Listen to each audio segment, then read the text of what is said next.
Welcome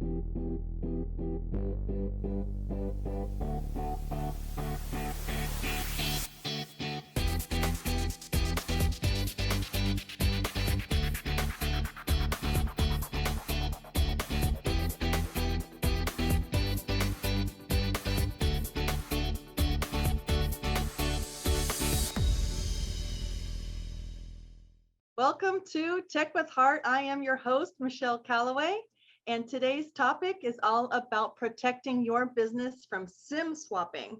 You know, Tech with Heart's all about empowering entrepreneurs to embrace technologies that will help them stay competitive and relevant in an online digital world, while also knowing what you need to know about how to protect your business from real people with real situations going on that can tell you real practical ways to protect yourself is where it's at. And that's why I've invited our very special guest, Dickgray, to share his story today.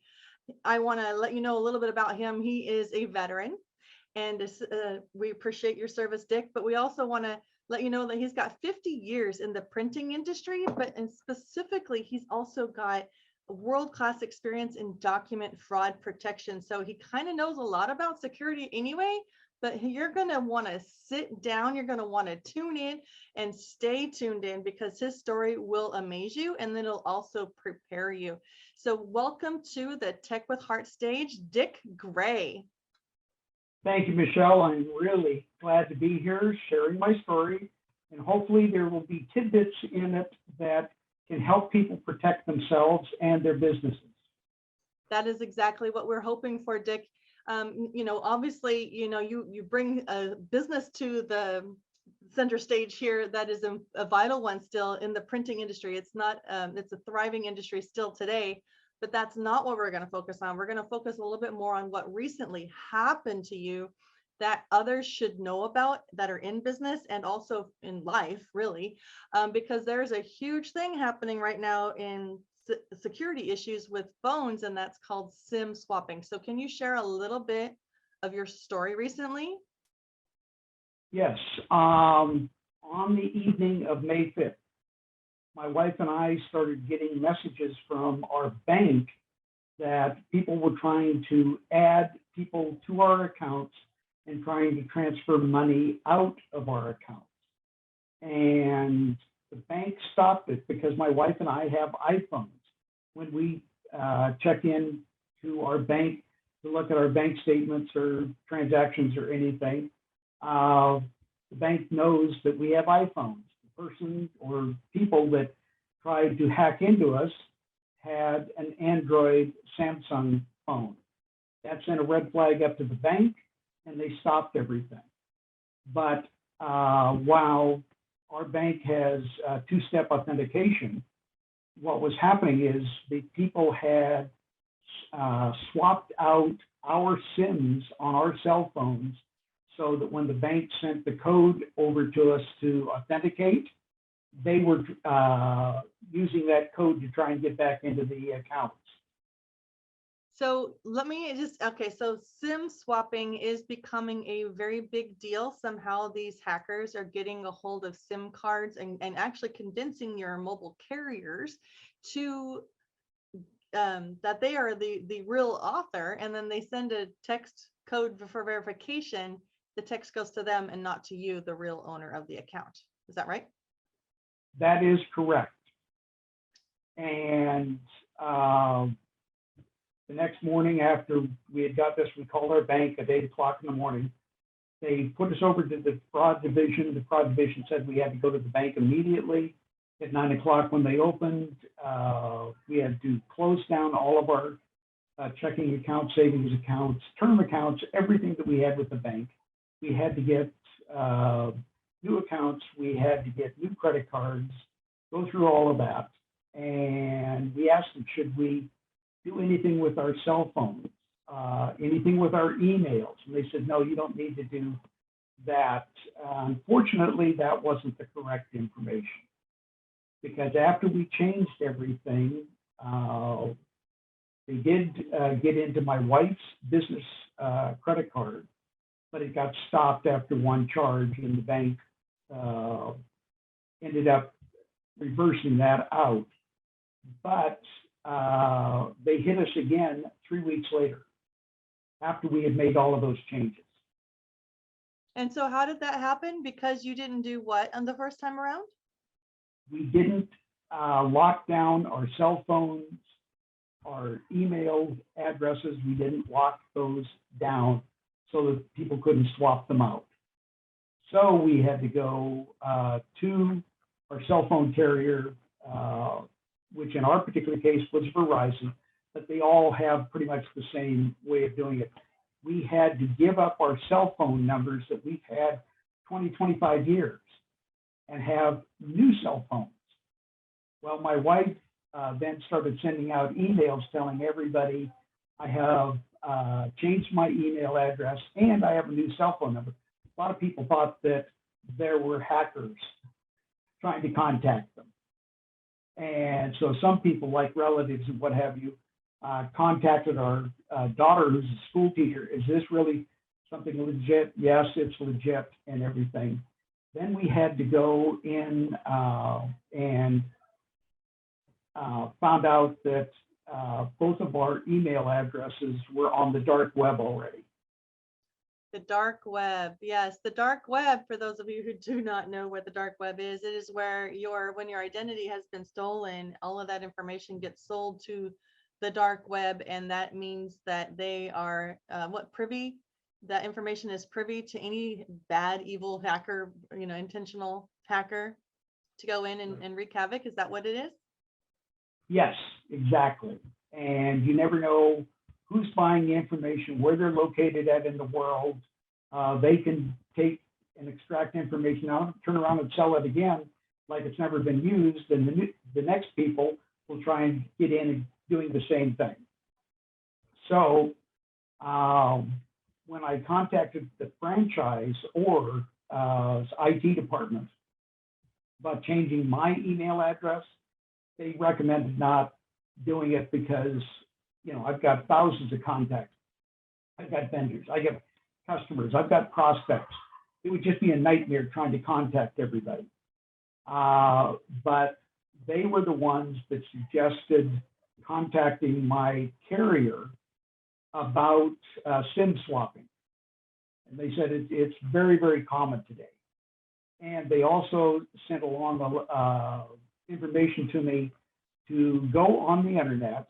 You can download the documents, they're in the public domain, called SIM Swapping Bible. And it gives you a step-by-step procedure of what you have to do to lock down your SIMs so that somebody can't transfer it. Yeah, I'm really glad you shared that resource, because I want you to kind of go over maybe just some of the more memorable ones that you can share with us without requiring somebody to go there right now. Is there a few things that you could possibly share with us? Well, it explains what SIM swapping is. That's the first thing. Then it gives you step-by-step procedures if you have an iPhone, if you have an iPad, if you have an Android phone, each of the steps that you have to do to prevent that. And no offense to any of the carriers, but if somebody were to call up the carrier's customer service and try and say, well, I'm John Smith and I want to lock this down, customer service people aren't really trained for it. They're not very helpful. You need to go to the fraud departments of your individual carriers. Tell them what has happened. Tell them why you want this locked down. Tell them the procedures that you've already done to that point, and let them lock your phone. Now, is the fraud department of our carriers, our mobile carriers, we're talking about any carrier that you have for your mobile, they should have a fraud prevention department. What does lockdown imply? Does that mean that the phone is no longer usable, or what exactly does lock down that SIM mean? Okay, my phone, my wife's phones were both locked so that anybody that had swapped out our SIMs, that was blocked and it was reverted back to our phones. Then it was made in such a way so through the carrier so that somebody couldn't come back in and try and transfer them again. So I'm wondering, is there a reason why the mobile carriers aren't locking down SIMs to begin with so that this can never happen? Do you have any idea on Uh, that? well, I asked Verizon just because that's who I have. And the gal that I was talking with in the fraud department says they have hundreds of millions of people to do. And it would just be a nightmare for them to try and go in and individually lock them. And they can't really do a universal lock. And the cell phone manufacturers, i.e. the Android manufacturers, Microsoft did have cell phones out there, and Apple don't make that available as a standard procedure, because when they made the phones and developed all the technology, it wasn't something that was really happening. So this is actually one of the biggest fears from a lot of people with technology, is that it's moving so fast and hackers are finding new ways to break through things. And so Tech with Heart is about, empowering people to embrace technology. So by you sharing what you're sharing, hopefully people that are listening are going to be empowered to call their mobile carrier and say, can you lock our SIMs? Because I just heard of a friend of mine that just, his whole world got turned upside down through identity theft. And luckily, I know that you have a lot of intelligence around fraud. And so you handled it when you were sharing in the story with me previously, you handled it with poise, even though I'm sure it was incredibly upsetting. Like, seriously, all these years worth of like contact info, all of a sudden just like, wiped out. So I want to thank you first and foremost for coming on and sharing this story with us so that others can hopefully prevent this from happening, because that you cannot solely rely on your carrier to protect you. That's what I'm hearing. That's true. And again, I don't blame the carriers. They're doing the very best they can. The banks are doing the very best they can. But going into it in more detail, because we are such a wireless communications walking device anymore, you need to not only protect your cell phones, but whether you are working in an office or you're working in a home office or you are just at home, most people today have routers that push the wireless signals out. You need to get those locked. You need to get your printers that are wireless locked. And there's ways to do it. Like we, through our personal home use stuff, we have like the Geek Squad. Maybe they would be able to lock those devices. Do you have any idea on that? Oh, yes, they can. And in fact, most of the reputable router companies today built it in to be locked. Being able to do business online is crucial for survival, especially during times of social distancing. So how do you survive and thrive in the sea of digital noise? It's a lot like fishing. You need to know who your perfect customer is so that you could use the right kind of lure to attract them. We help you catch your perfect customer and retain them for future sales through highly converting websites, influencer mobile apps, getting you featured in the news and on TV. Hi, my name is Jerry Bowden, U.S. Army veteran and president of Revealio Software Solutions. Our goal is to help you rise above the competition, be seen as an expert authority in your industry, and embrace technology to stay competitive for long-term success. It's more affordable than you may think. So reach out to us at revealio.com, and together we will make your business come alive. Anytime you go wireless, you're basically sending a signal through the air, and that signal can get interrupted. And so be aware, even wearables like Fitbits, Apple Watches, those are all tools that can be hacked. So it's good for you to have, like what I recommended. We actually had an episode a couple of weeks ago from a lady that just went down a whole list of things that she's learned from being hacked, what to do to prevent yourself without being a cybersecurity expert. So it's good for, I'm just going to throw it out there, like Geek Squad provides incredible IT support at a very reasonable cost. If you have an IT department for your business, then maybe ask them, like go to them and say, what can we do to lock these things from being SIM swapped or protected from hackers? And I mean, there's such things as firewalls, but unless you're like a tech savvy person, which of course, that's why Tech with Heart's here. So we don't expect people to be tech savvy in order to understand just general concepts.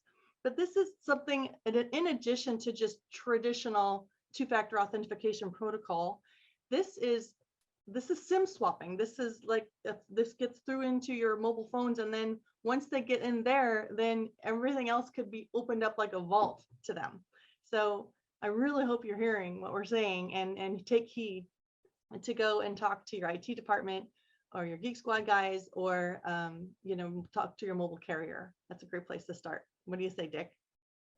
Oh yeah, most definitely. I mean, in my particular case, my business had what is called endpoint security. It's the highest level of security that you can do on your business side. Well, we didn't protect our personal side.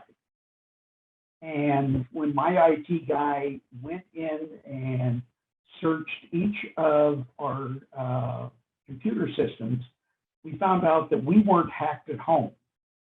Someone had been monitoring somebody else they were hacking, and my wife had sent an email to that party.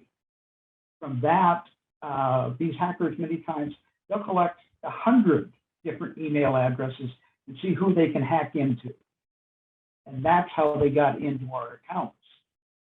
So you need to not only protect your business side, you need to protect your personal side.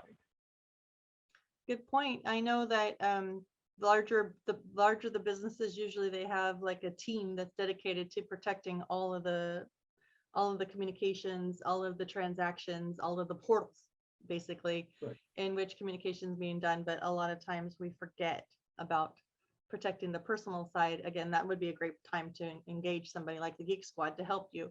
I know that the account that I have, and I'm not a representative of them, and I even partnered with them. I just know that I like them because they protect multiple devices. They support multiple devices in a home, and at all a very reasonable rate. And they've been very responsive anytime we've ever needed to reach out to them. So it's just, for those listening that aren't really tech savvy, it might be a great place to start on the personal side, at least. Oh, most definitely. Yeah.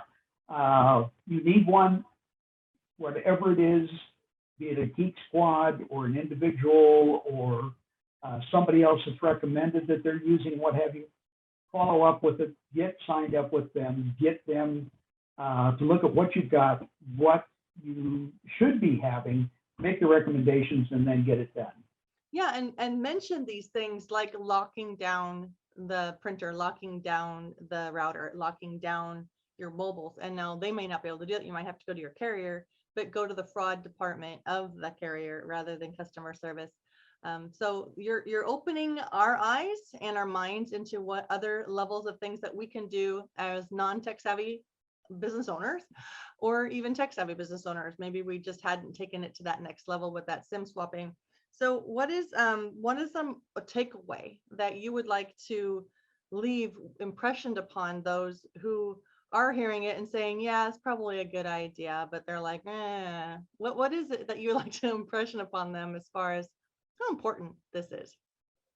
Well, when my wife and I went to the bank the first time, my wife, we were talking with the fraud department from the branch of the bank.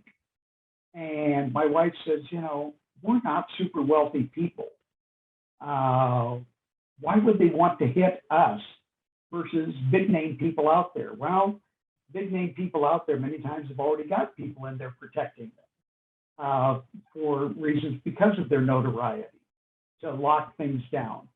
But the hackers really want people that aren't super wealthy, that aren't well known, because they know that those people haven't protected themselves. So good point. So with any kind of a criminal, they're usually looking for what we consider an easy target. And so, yeah, those that are not famous are super wealthy are easier targets. And so they tend to get away with more.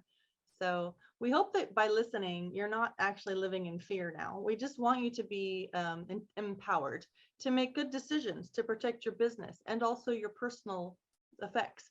It's good to be aware enough about technology to make good choices for yourself and put yourself in a pretty good position. You don't have to know everything about cybersecurity. You don't even have to even fully understand how it all works. You just need to get those people who do on your side. Right, Right. Dick? Well, and one point that has come up as of today, my cell phone is dying.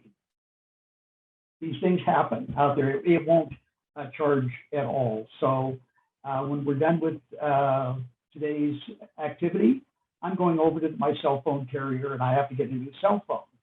Well, because it is locked, we have to let the sales representative at the cell phone store know that my account is locked. We have to call fraud, tell them I am standing there, I've got my picture ID, showing them that I really am who is on the account, and they will be able to unlock my SIM so that they can take the SIM out of the existing phone, put it into the new phone, and then relock it back up again.